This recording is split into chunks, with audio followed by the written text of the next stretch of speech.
Lahat ba yung nakaligo na? Sure, yabang. Porque bagong ligo. Good morning! So ngayon ko lang napansin dito sa may note ko. Shoutout po kay Sir Raymond Laksamana ng Dubai, Jenny Lee, Rowena Rivera, Emily Vicente ng Baguio. Shoutout po. Tagal na nito. Ngayon ko lang siya nabasa. Kanina bumisita ako dito sa YouTube channel ko. At may mga ilang po ako nabasa na ano daw, kumusta na daw yung bahay namin. After 4.5 years na rin na kami nakatira dito. Ano daw, review, dahil nga madalas na yung ulan. So, yan ang ating content ngayon. So, mamaya na tayo magchikahan. Tinatawag ako sa baba. Check muna daw yung ginagawang sofa. Sofa to ng aso. Sana all, may sofa ang aso. Ayan na naman po ang ating kalaban, ang ulan. At isa nga pala ito sa mga ginagawa ngayon. Sofa po ito ng aso. Over na lang ako. Tinanong lang nila ako kung isang puso lang ba ilalagay dyan. Hindi ba masyado mataas yung sandalan, no? Dahil sakto lang naman yung isang puso, kaya isa na lang yung pinalagay ko. At yan nga ang gagamitin na cover dyan, Fuchsia Pink. Fabric po yan na velvet. At tinabas na nga yan ni Master at konti na lang matatapos na yan. At nakaka-excite talagang matapos na to, lalo na kapag gagamitin na yan ng mga fur babies ni Ma'am. At siguradong matutuwa yun. At eto na nga ang naging final. Ayan. So dahil para hindi naman sobrang pink na pink at may contrast, nilagyan na lang ng combination na light pink. Ayan. Pero may dark pink pa rin naman yan, yung kabilang side. Grabe talaga, may mga tao talagang gagastos para sa mga babies nila. Pero gumagawa rin naman po kami ng mga bed ng para sa dogs, para sa cats, na mas maliliit po dyan. Matutusin po talaga, hindi naman yan size niyan eh. Pinasadya lang po yan ni Ma'am na lakihan na lang para sa room niya. Dahil marami nga po yung mga fur babies niya. So, i-insert ko po dito yung pinagkopyahan namin. Mas liit na size lang po talaga yung pang, ano lang siya, pang Persian na cat. Pero ito, siguradong matutuwa mga fur babies ni Madam. At i-deliver po namin yan sa Monday na. At ito po yung mga kasama niyan, mga high chairs na bakal ang frame. Dahil nga po may mga fur babies, umiihi, ganyan. At naka-leather din po yung pinakang upuan niya na may sandalan. Monte Carlo po yung ginamit namin na coverage dyan. At kung hindi ako nagkakamali, nasa 4 na peraso yata yan. At dito naman yung mga naka-line up na mga ere upholstery po namin na mga old-fashioned na mga dining chairs and sofa. So dyan namin nilagay para safe. Na-revarnish na din po yan. Papalitan lang ng cover yung mga foam yan. At marami na po kaming ginawang ganyan na pinalitan lang ng cover at niretouch po yung mga frame. Nara po yan at memorable yan sa may-ari. Kaya talagang ingat na ingat yan sa set na yan. At dito naman, ayan yung isa pang project namin na dapat single lang po yan. Nasa 3-seaters lang yata yan. Pero nag-decide yung may-ari na gawing L-type.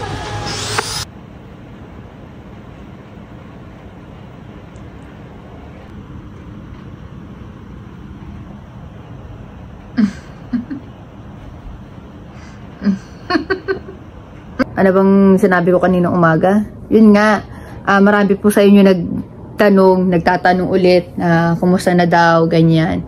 Anyway, doon naman po sa mga unang video ko na in-upload, marami po mga nag-bash sa akin doon na, ay, tingnan natin after ilang years yung bahay mo, sigurado, ganyan. Tama naman sila. Pero yung iba mali. Yung vlog ko na waterproof yung rooftop namin kasi mali-mali doon pagkaka-waterproof. Tatagas din daw itong part na to. Ito. Yan, dyan part na yan. Talagang grabe yung bagong gawa to. Pag umuulan din dito sa loob ng bahay. At may mga vlog po ako niyan. Kung di ako nagkakamali, mga 2019 or 2018 po yata yun. Simula po nung tinayo itong bahay namin, ang laki nang nababago taon-taon. Ay po gaano kagaganda yung mga pinagawa nyo yung bahay. Magkakaroon po yun ng kalumaan after years. Pinaka number 1 po kasi talaga nagkakaroon ng issue sa pagpatayo ng bahay, yung mga outlet, yung mga saksakan ninyo sa kuryente. Tapos yung bowl, yan, lalo na yung cover nun, nasabi nung iba, kailangan kasi quality ikinabit mo. Wala po yun dun, talagang sirain po sila. Yung mga tiles, yan, mga kapak na tiles. Syempre, pag ginabit yan, ganda niyan. Yung iba nga, kakakabit lang, ano na eh, may kapak na eh. Pero mas lumalabas pa ang problema ng, tiles kapag mga ilang months na, lalo na kapag taon na. Kasi tuyo na, doon na lumalabas. Yung iba nga po, umiiyak pa talaga sa akin. Bigyan ko rin kayo ng review pa dito sa bahay. Yung mga agyo-agyo kasi, normal na lang yan eh, na talagang pag hindi mo madalas nililinisan yung bahay mo, talaga mapupuno siya ng agyo at saka magkakaroon siya ng amoy. At lalo na sa mga OFW na may mga bahay dito sa Pilipinas po na hindi nyo naman pinapatirhan, alam na this. Kakaawa po ang bahay. Hanggat maaari po talaga sana dapat pinabibisita nyo. Magbayad na lang kayo, mag-abot na lang kayo sa kamag-anak ninyo. At least, mapabisita nyo yung bahay nyo, mapalinisan nyo, mapatugtog, mapabukas yung mga aircon niyan. Kailangan po, kahit paano, pinau-open nyo yung mga aircons na bahay ninyo. Yung mga gripo, buksan lang, ganun. Sinishare ko po sa inyo, based on my experience at saka based sa experience ng mga kliyente ko po. Hindi ko na isa-isahin pa, marami na pong nag-iyakan talaga, promise. Sa pagpatayo ng bahay nila. Kawawa po talaga mga OFW. Kaya nga hanggat maaari kami, bumabawi na lang kami sa mga furnitures na ino-order sa amin. Na hindi man perfect yung gawa din namin, pero may quality naman po. At alam naman po yung mga kliyente ko, yung mga umorders na po sa akin. Sa mga pinto, yung mga pinto na ganyan. Sala sa init, sala sa lamig. Lumiliit, lumalaki, nagkakaroon ng kibang, ang hirap buksan ng doorknob, mga ganyan. Pintura, isa pa rin ako po, ang pintura, lumolobo. Lumolobo, lalo pag mali ang pagkakapintura. Alam mo yung tumutuklap siya, para siyang bulutong tubig, ganyan. Yung crack. Ito pakita ko sa inyo yung crack nung namin, yung sa sala namin. Ayan. Dito. Ayan, kailangan yung i-retouch yan, tinan nyo. Yan, may mga ganyan. Pero yan, wala yan. Madali lang yan marisorbahan. Ayan, no? Yan.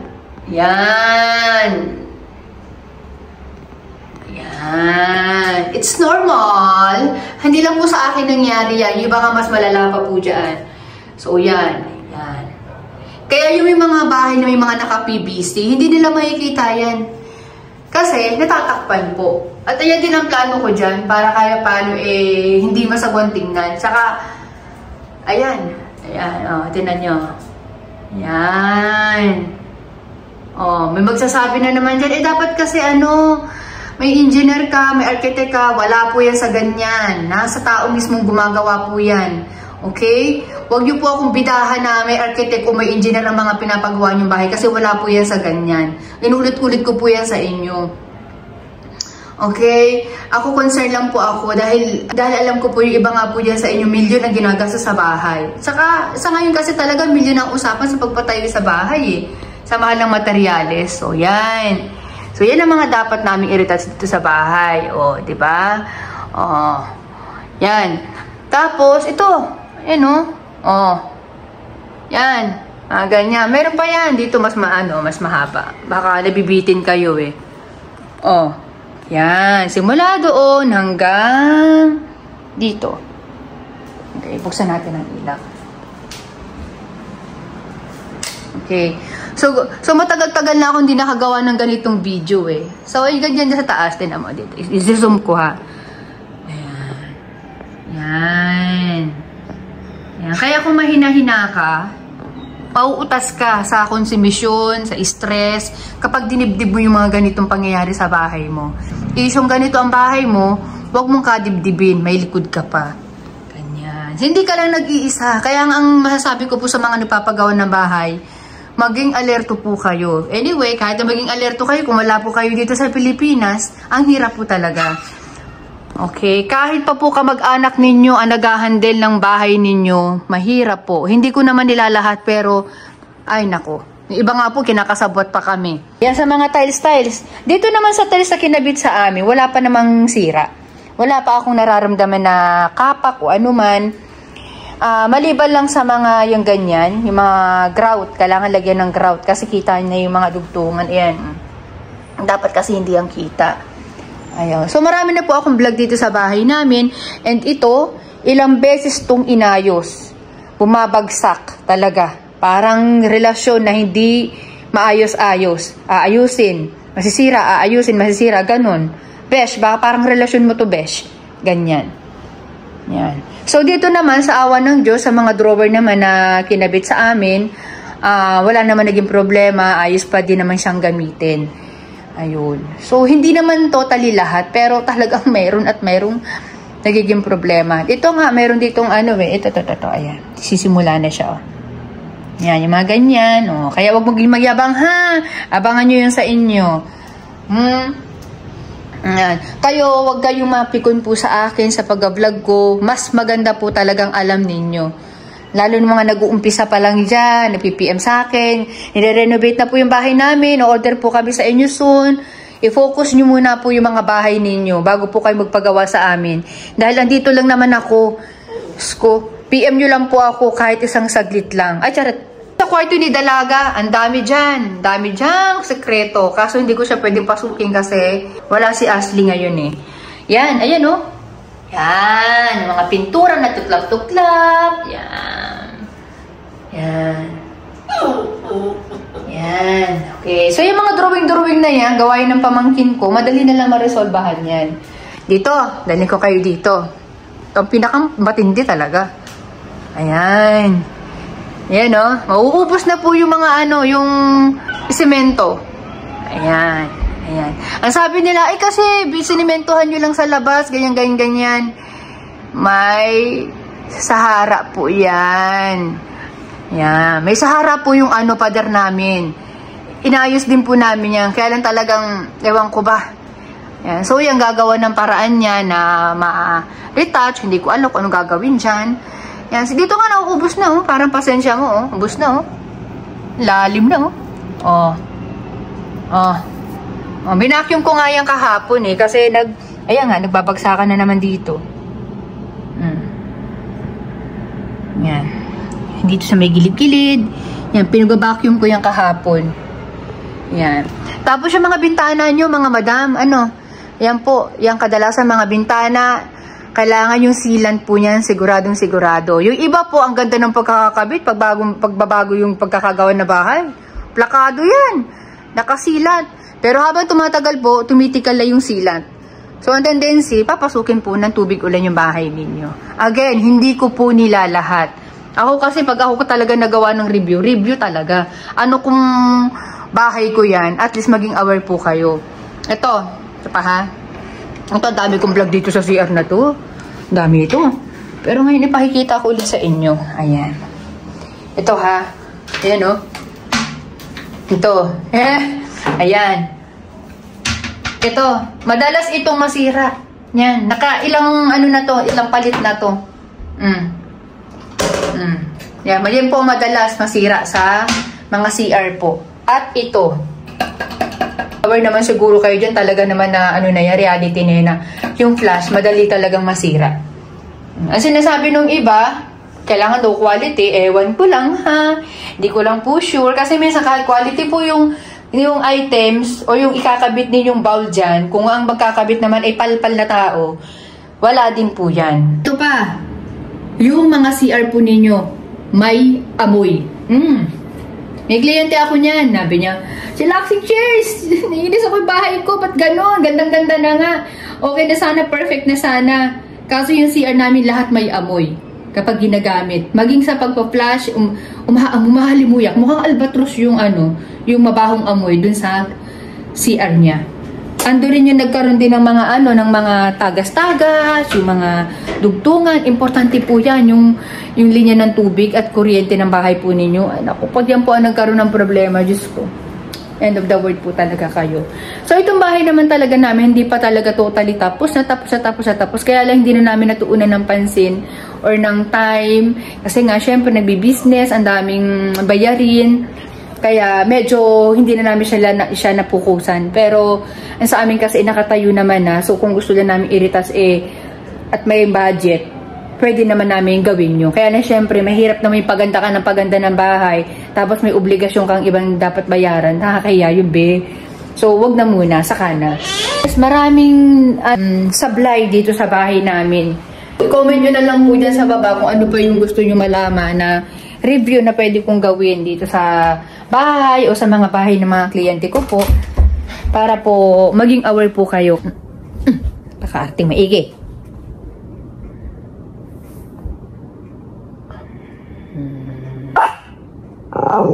Awin na naman ako.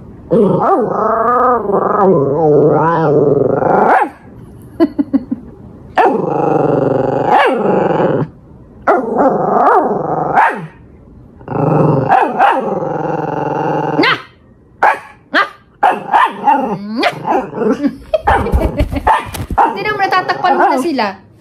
Tingnan mo. May mga video po ako ng dogs, ha. Sa mga nanonood po sa akin dito. Sa FB page ko po si Laxing Cheers Vlog. Ang dami ko pong dog content doon.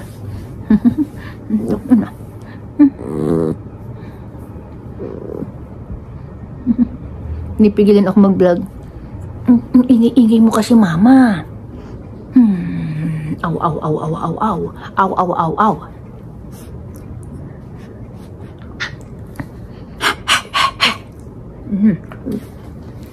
Susubok ang bunganga, ma. Ayun. So, yun lang naman, chillers. And, sana po ay may natutunan kayo sa vlog na to, kahit maikli lang. And, magkita-kits po tayo uli sa mga next video yung i-upload ko. Thank you for watching and see you on my next vlog. Bye! Appear!